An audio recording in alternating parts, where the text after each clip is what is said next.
Hello et bienvenue dans le Défaussé, votre émission hebdomadaire sur les jeux de société. Je suis Alex et je suis accompagné de Zéphiriel. Salut Zé. Salut. Ça va? Bah oui. Ah merde, j'ai réussi à pas dire pendant je sais pas combien Ouais, d'épisodes. c'est pas grave. Ah, j'étais fière de moi. Il fallait un combo breaker. Ah putain, bon c'est pas grave.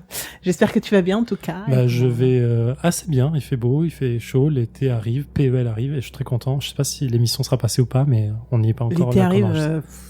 nous sommes mi-juin, là où il y a eu des giboulées de grêle il y a pas très longtemps. 21 juin été, donc on n'est pas encore en été. Très bien, très bien. Et on est accompagné aujourd'hui de Monsieur Quetrus. C'est moi. Salut Quetrus. Salut. Alors Quetrus, pour un petit reminder, déjà on l'a eu avec nous pour l'émission spéciale à Tours sur l'Escape Game sur le Père Noël. Du Père Noël, ouais. Exactement. On l'a eu avec nous pour CS Files. Ouais. Une émission qu'on a diffusée il y a très très longtemps aussi.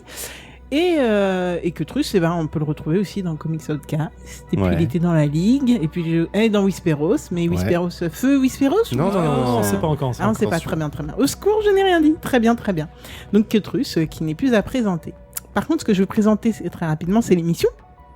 Qu'est-ce que le Défaussé? Le Défaussé, c'est une émission de 20 minutes, donc comme je disais, hebdomadaire, qui se compose de 3 parties. Une partie présentation de jeu, une partie jeu et une partie débrief.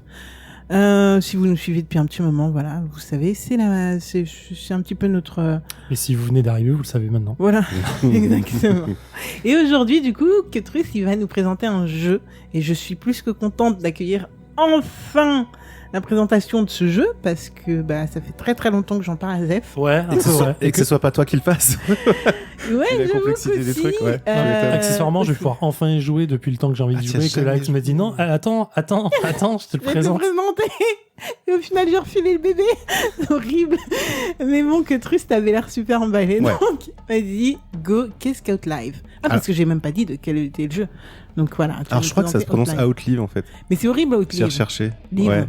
Pourquoi Live? Outlive. Bah écoute, je sais pas. C'est comme Live. ça. Live. Putain, on a aussi des mots français bizarrement prononçables. Ok, très bien. Outlive. Oh mon dieu. Je vais jamais dire ça dans l'émission. Mais vas-y. Outlive, c'est un jeu post-apocalyptique. C'est-à-dire que c'est après une guerre totale mondiale pour la conquête des sources d'eau. C'est marrant, c'est assez d'actualité, je trouve. Carrément d'actualité. Et c'est pas un peu le spin-off de le contexte d'Aquaman, le film Aquaman? C'est pas un peu ce que ça raconte à peu près? J'allais dire plutôt Mad Max. Mad Max ouais. Version, ah oui, mais ça date, ça. Underworld? Okay. Non, c'est quoi le film Waterworld, ouais, sauf que en fait, donc il y a eu une irradiation totale, presque, en tout cas totale, de la Terre. Il y a plus que 30 000 survivants estimés sur toute la planète. C'est pas beaucoup, 30 000 quand même. C'est pas mal. Thanos a réussi.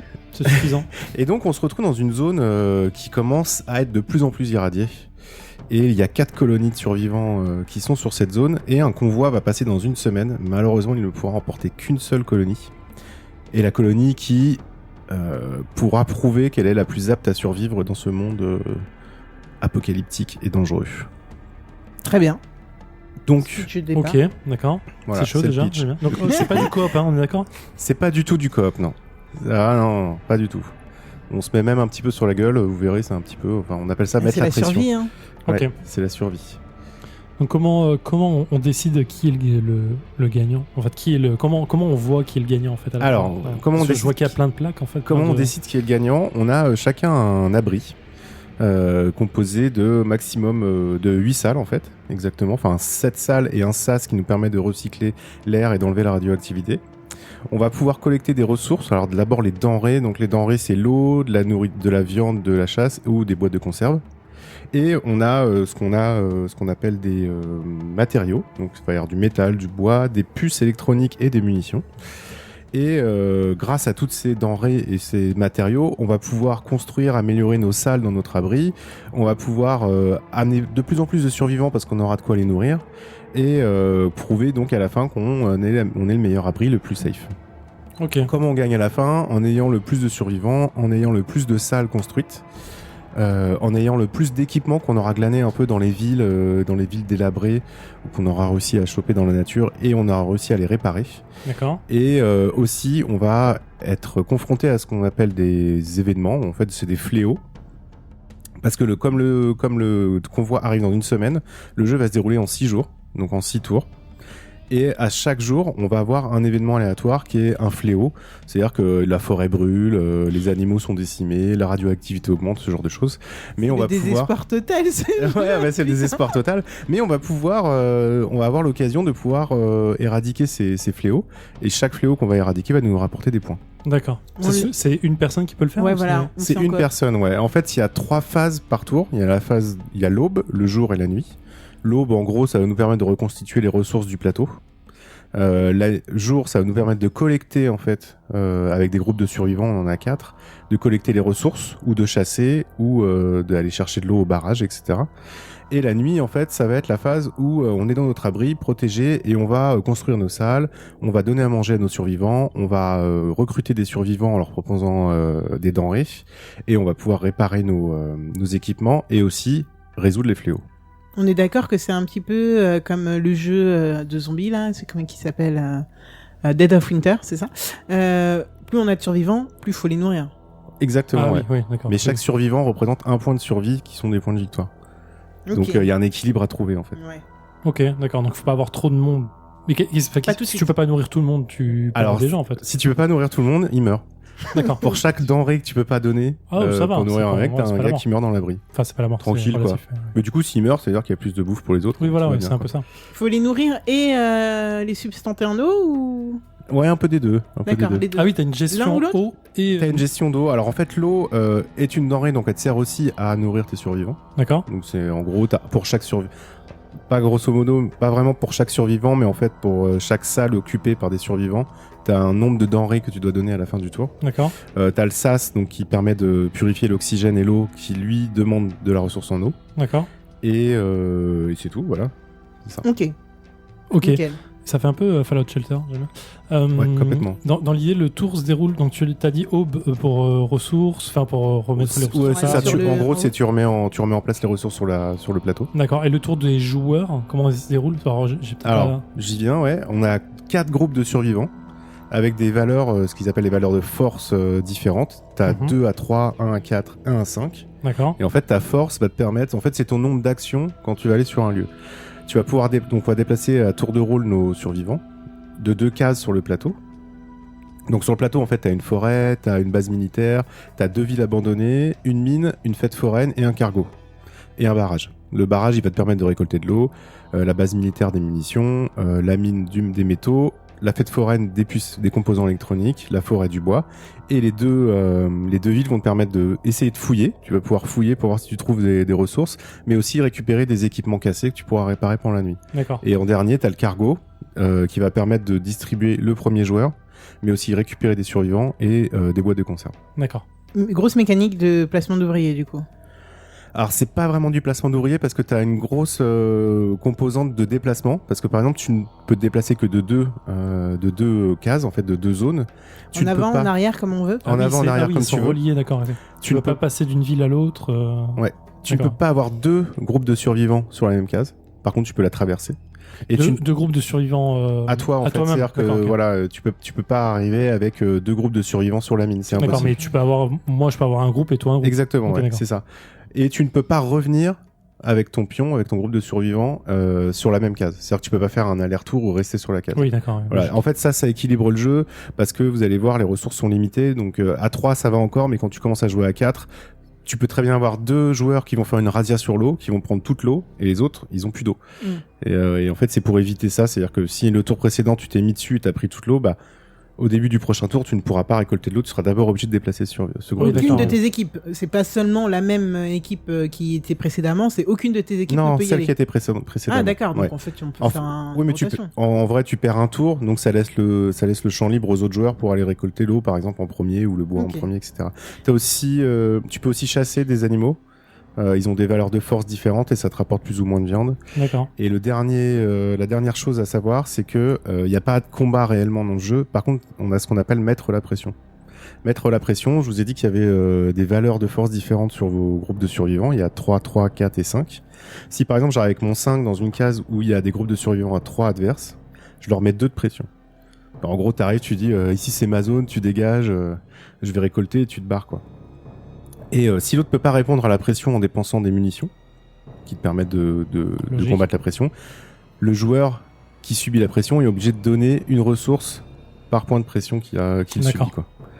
Et ça va très vite, et si tu fais pas gaffe et que t'as récolté quelque chose et que le mec voit que t'es vulnérable à un endroit, il arrive, il te pique tout ce que t'as récolté. Alex vient de me jeter un regard. Là. Putain, je vais essayer de t'en mettre plein, et je suis sûr que c'est moi qui vais Mais bon, payer, voilà, c'est une composante qui existe et qui est à prendre en compte, mais c'est pas le cœur du jeu, quoi. Non, c'est pas le cœur du jeu. Le cœur du jeu, c'est la gestion du déplacement de tes survivants. Okay. Petite question, les survivants qu'on prend, on peut les remettre le matin, ils peuvent nous servir sur le plateau ou pas du tout? En fait, le matin, à l'aube, ils sont déjà sur le plateau, c'est-à-dire qu'on les a pas bougés. Par contre, on les couche pour dire qu'ils n'ont pas joué ce tour-ci. Oui, mais ça, c'est les personnes qu'on a déjà. Je veux dire, les survivants qu'on a un accueil. Ah, pardon, les survivants dans ton groupe. Non, ils sont que dans ton abri. Ok. En fait, voilà. D'accord. Ok. C'est des bouches à nourrir, quoi. Ils servent à rien. C'est ça. Génial. Ils servent pas à rien parce qu'en fait, donc j'ai dit, t'as 7 salles plus le sas. Et en fait, les salles ont des pouvoirs. Au début, en fait, faut les construire. Les salles sont pas construites. Faut pouvoir les construire pendant la nuit. Et tu as des coches. En tout cas, pour la version Kickstarter. Sinon, c'est des zones où tu poses les survivants. Et par exemple, t'as des salles à 3. Si t'as 3 survivants dessus, son pouvoir est actif. Ah, d'accord. En fait, ça va pouvoir activer les trucs. Ok, cool. Bien. Il y a un niveau de radioactivité. Tu veux nous en parler très brièvement? Alors, très brièvement, le niveau de radioactivité. Donc, je vous ai dit il y a 6 jours. La première journée, tu as un niveau de radioactivité de 1, puis 2, et les 2 dernières, 3. Et en fait, pour combattre la radioactivité, il faut que tu aies des personnes dans ton sas. Si tu n'as pas assez de personnes dans ton sas, tu prends des dégâts de radioactivité, et c'est des points de survie, donc de victoire en moins à la fin. Négatif. Ok. Ça marche pour moi. Très bien. Je vais faire juste un rappel, parce que du coup, on l'a pas dit de qui c'est tout ça. Donc, Outlive, c'est un auteur d'un auteur qui s'appelle Grégory Olivier, illustré par Miguel Coimbra. Ouais. C'est de 2 à 4 joueurs à partir de 14 ans pour des parties de 1 heure et plus, et c'est édité par la boîte de jeu, tout simplement.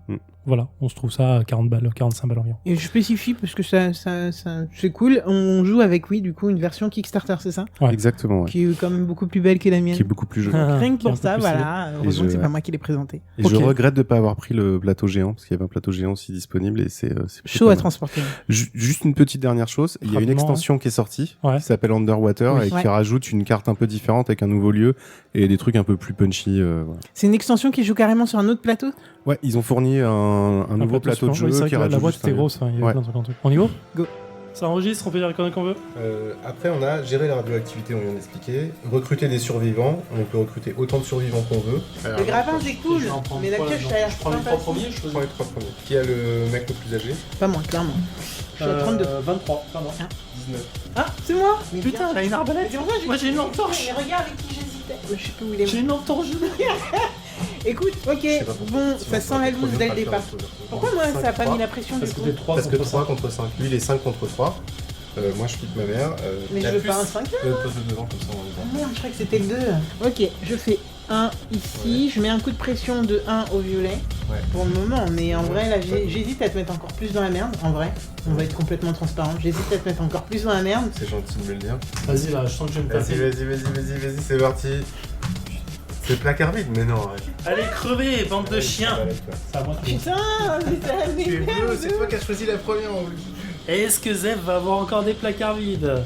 Allez. Mais pas deux. Et nous voilà de retour après 1h21 de Outlive, le jeu de base sans extension, et je suis toujours en compagnie de Ketrus et Zéphiriel. Alors, bon, Ketrus, on va pas te demander à toi directement vu que tu connaissais le jeu, mais Zéphiriel, qu'est-ce que t'en as pensé? Eh bien... Tu enchaînais pas mal pendant la partie. Ouais, en fait, alors, c'est un bon jeu. Je vais commencer par le très positif. C'est un très bon jeu. Visuellement, il y a plein de choses qui me dérangent, mais la mécanique est très bonne en tout cas. Et comme tu disais, Ketrus, en fait, on a une très bonne pression qui est mise par le jeu en permanence, mais vraiment forte. C'est un jeu d'optimisation pur et dur, donc ça a tout pour me plaire. Mais je n'ai pas kiffé plus que ça, quoi. Ouais. Alors je pense qu'il y a un gros côté attente, et depuis le temps que le jeu est sorti, que tout le monde m'en parle et que machin, donc je m'attendais vraiment à autre chose. Mais Ouais, je sais pas. Mais Je me suis pas plus amusé que ça en fait. J'ai kiffé, mais je me suis pas vraiment amusé en fait. La première partie, ça fait un peu ça, c'est un peu la vague, le rouleau à la mer qui te remplit, tu sais pas où t'es et t'es un peu paumé. Bah en fait, j'ai pas l'impression d'avoir mal géré non plus quoi, tu vois. Finalement, parce que j'ai pas eu l'impression de gérer, de prendre trop dans la gueule, au contraire. Ouais, J'étais non, plutôt tu t'es bien tranquille. débrouillé, ouais. Mais ouais, au final, je sais pas. Mais ouais, vas-y, continue. Ouais, tu vois. Non, mais moi ça m'avait fait ça la première partie. En fait, j'avais bien aimé, mais t'avais une sensation de malaise en fait. Je sais pas si vous l'avez eu un peu. Si, ouais. Et t'as une sensation de malaise, tu sais, t'as pas l'impression de tout gérer. Bon, tu t'es super bien débrouillé, mais voilà, c'est un peu. Et en fait, quand t'en fais une ou deux, après tu commences à piger un peu plus de choses, quoi. Ouais. Alors, parce qu'on l'a pas dit, mais il y a eu grosse victoire de Ketrus avec 43 points. Écrasement de c'est mon Ketrus. record. Zef est arrivé deuxième à 30 points, il me semble. Ouais. Et moi à 26 points, bonne dernière. Ce qui est un bon score, 26 points.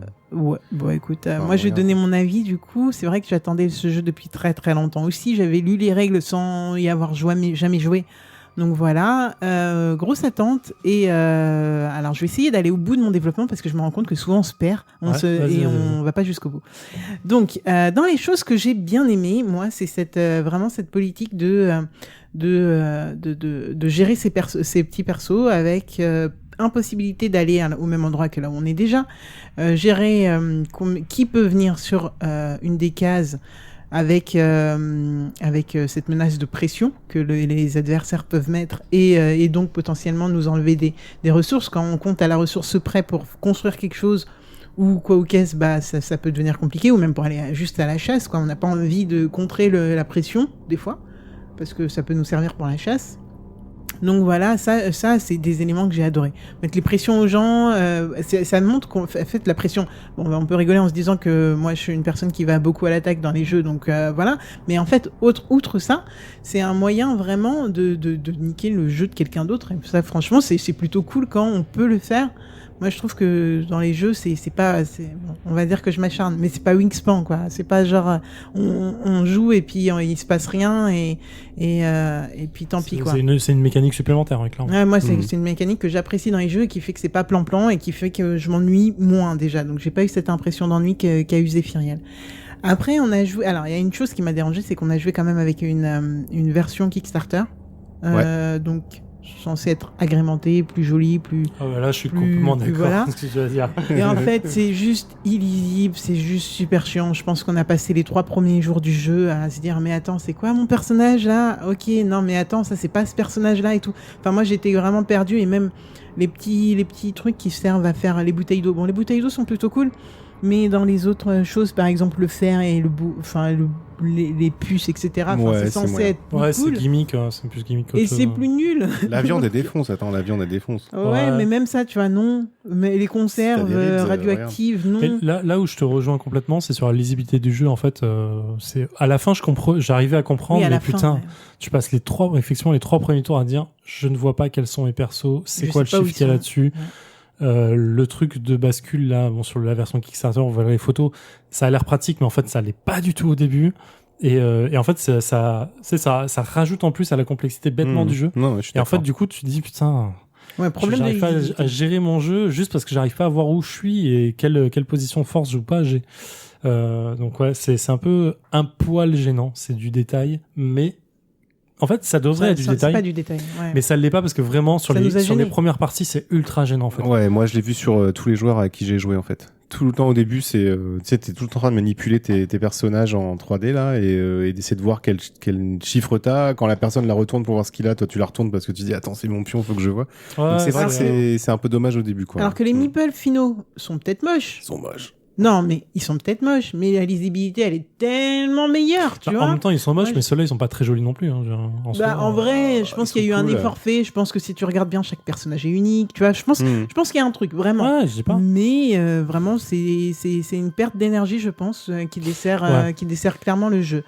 Outre ça, est-ce que j'ai passé un bon moment? J'ai passé un vraiment très très bon moment qui appelle d'autres parties, parce qu'on a vu qu'une partie du set, ne serait-ce que dans les salles ou dans les événements de comment on appelle ça? Les événements apocalyptiques, là. Ouais. Les événements. Et, Moi j'appelle ça des fléaux, mais les fléaux, voilà, exactement. Et dans les personnages qu'on a pu prendre. Donc rien que ça, et puis même dans les trucs à construire. Donc il y a une rejouabilité qui est quand même assez énorme dans ce jeu. et qui donne envie d'y revenir malgré franchement les défauts. Moi, je les ai trouvés pesants quand même. Même si c'est la lisibilité, ça m'a. Mais il y a pas que ça comme défaut. Hein. Alors déjà, l'expérience du jeu pèse énormément. Clairement. De remettre tout le temps ou pas? Ça t'a gêné ou pas? Moi, j'ai une question quand même. Est-ce que ça t'a gêné de remettre à chaque début de partie? Alors le début de partie, la refonte du début de partie, elle est relou. Elle est relou. Elle est un peu relou, mais mais ça fait partie du jeu. Hein, mais c'est un truc un peu relou, ça prend vraiment. Alors, juste pour expliquer, à chaque aube, quand on dit que ça dure 6 jours, donc chaque début de journée, on doit remettre un stock dans la forêt, remettre un stock en tenant compte les événements et le nombre qu'on est, un stock un peu partout, remettre bien tous les personnages, remélanger les mais les trucs. En soi, ça fait partie de l'expérience de jeu, donc je trouve ça logique. Mais c'est vrai que c'est un poil relou. Mais après, encore une fois, c'est du détail. Hein, c'est du détail. Mais c'est du détail à 6 fois, quoi. Genre, c'est un peu ça. Mais quand je commence par expérience, là, par exemple, en fait, toi, comme expérimenté sur le jeu, ça pèse énormément dans le jeu, en fait. Bien dans ta sûr, façon de jouer et tout. Et en fait, c'est ce qui est cool dans ce genre de jeu, c'est que ça demande à rejouer parce que ton expérience de jeu fait que tu sais comment jouer mieux. Mais c'est trop frustrant en tant que première partie. Je trouve que c'est ce genre de truc qui me bloque très vite. Ça peut très vite te donner pas du tout envie de refaire. Ouais, clairement. Ouais. Là, par exemple, celle-là, en fait, moi, je vis ta victoire comme un écrasement, en fait, en disant, putain, pourtant, j'ai bien joué, quoi. Et en fait, je me dis, mais qu'est-ce que j'ai mal fait par rapport à toi qui fait que c'est horrible, tu vois. Alors en fait, vous m'avez laissé plein de portes ouvertes sur les ressources et les trucs, pas, en fait. et voilà, quoi. Et sur ça, en effet, même je me suis dit la même chose parce qu'il y a ma partie a été assez bizarre parce qu'à un moment, je me suis retrouvé sans aucun. Je vais revenir sur ça après, vas-y. Parce que je trouve que c'est un gros bug du jeu. Personnage sur mon plateau, ce qui veut dire que je me suis remangé la radioactivité assez salement, ce qui veut dire que j'ai dû perdre une journée à essayer de me refaire rien que pour essayer d'avoir soit des personnages, soit de la bouffe pour pouvoir avoir des personnages à la fin de cette journée-là. Donc c'est un truc qui a été assez frustrant et en fait j'arrive pas à comprendre là tout de suite et puis j'y arriverai pas parce qu'on n'a pas filmé la partie, mais j'arrive pas à comprendre où est-ce que j'ai merdé au point d'avoir aucun emplacement possible pour moi de faire ça. Donc je pense qu'il y a eu un bug de ma part clairement, c'est sûr même. Mais et puis en fait la frustration de Zef vient du fait que je m'en suis pas trop mal sorti malgré ça. En fait, alors c'est pas la frustration, c'est une incompréhension dans l'idée du jeu en fait. Tu es censé jouer des survivants qui sont où survivre est dur. Là, t'as été complètement wipé en termes de survivance. Tu t'es retrouvé avec un abri avec 0 mec. Ouais, ça j'ai jamais vu. Tu peux donc, mais ça t'a en fait, ok, ça paraît un point ultra violent en fait. C'est vénère. À côté de ça, ça t'a permis de construire énormément d'équipements d'un côté. C'est ça. Donc, si t'as fait revenir très vite, donc c'est pas punitif du tout. Et comme du coup t'avais plein de ressources, mais pas de nourriture, mais plein de ressources, t'as pu acheter plein de combattre plein de fléaux. Et en fait, tu te dis, mais putain, en fait, elle a fait plus plus de points en perdant ces mecs que moi en me faisant chier à les garder. À la fin quand même. Non, et franchement, on a que 4. Alors moi, j'ai quasi perdu 0 mec dans ma partie, donc j'ai géré toute la bouffe, tout l'équipement, j'ai construit toutes mes salles. J'ai pas pu acheter presque du coup presque j'ai construit toutes mes salles, j'ai pas pu les remplir mais j'ai toutes les construites. Ah oui, tu les as toutes construites. Ouais, pareil, moi aussi. Et j'ai pas pu combattre du coup le fléau. Alors qu'en face parce que je me faisais chier du coup à récupérer de la bouffe. En fait, du coup il y a un effet pervers qui me dit mais attends, c'est ultra bizarre. Genre je me fais chier à garder de la bouffe pour mes mecs alors en fait l'intérêt il paraît limité en fait. Tu vois ce que je veux dire? Si à un moment le fait de plus avoir de mecs dans mon abri me bloque pas en termes de jeu en me disant ok ça permet pas de combattre ou ça permet pas de construire un truc comme ça parce que en restant dans la logique de dire si tu n'as pas de salle tu peux pas mettre de mecs parce que c'est un abri, oui mais si t'as pas de mecs dedans tu peux pas construire, tu vois. Et en fait du coup il y a une mécanique de jeu qui me dit mais c'est trop bizarre. Après du coup ça fait partie de partie de la question que j'avais posée au départ, est-ce que les gars de l'abri peuvent aller dehors, tu vois, et ça non. Donc en fait tu te manges la radioactivité mais qui est de 3 maximum, tu vois. Donc 3 maximum si tu arrives à réguler, parce que moi j'avais une salle qui me permettait de redescendre. Ah mais c'est pour ça aussi que j'avais une salle qui me permettait de redescendre et après il me suffisait entre guillemets parce que c'est vraiment de l'énergie, du temps et à aller sur un truc où mais tu vois on a que 4 points d'écart sur un truc où moi je me suis fait chier à tout gérer en fait. Parce que je trouve ça bizarre en fait. Différent. Je pense que ce qui joue aussi, tu vois, t'aurais pu m'écraser, je pense ça dépendait des salles qu'on prenait au départ. Je pense que ça jouait pas mal ça aussi. Ouais, clairement. C'est ce qui provoque le déséquilibre du jeu en fait. C'est ce qui est la bonne chose. Mais je trouve ça illogique en fait. Quelqu'un peut avoir que des salles de merde d'ailleurs et ça c'est chaud quand même. Non, tu peux pas avoir que des salles de merde en fait. Enfin, des salles de merde, il y en a pas en fait. C'est juste des stratégies différentes. Après, le jeu est super bien équilibré. Là-dessus, je le défendrais en fait. Tu dis qu'elle a gagné plein de points quand elle a perdu tous ses survivants. En fait, non, elle a perdu dans le tour où elle a perdu tous ses survivants. Elle a perdu, je crois, 7 points. Et elle en a gagné 4 en construisant les équipements. Après, les équipements, ça lui a permis de remonter parce que ça lui a donné plein de bonus. Toi, t'as construit toutes les salles, mais c'est une des erreurs que t'as faites, c'est que t'aurais pas dû construire toutes les salles, t'aurais dû construire des équipements. Parce que ça te rapporte des points en plus, alors que les salles que tu construis sans pouvoir les remplir... Les salles, en fait, j'en ai construit... Il y en a qu'une... t'en construis une, deux... En fait, il y en a 6 à construire. Et il y a 6 jours. C'est ça. Et il y en a une qui te donne, en fait, le fait de construire avec un seul équipement. Ouais. Donc...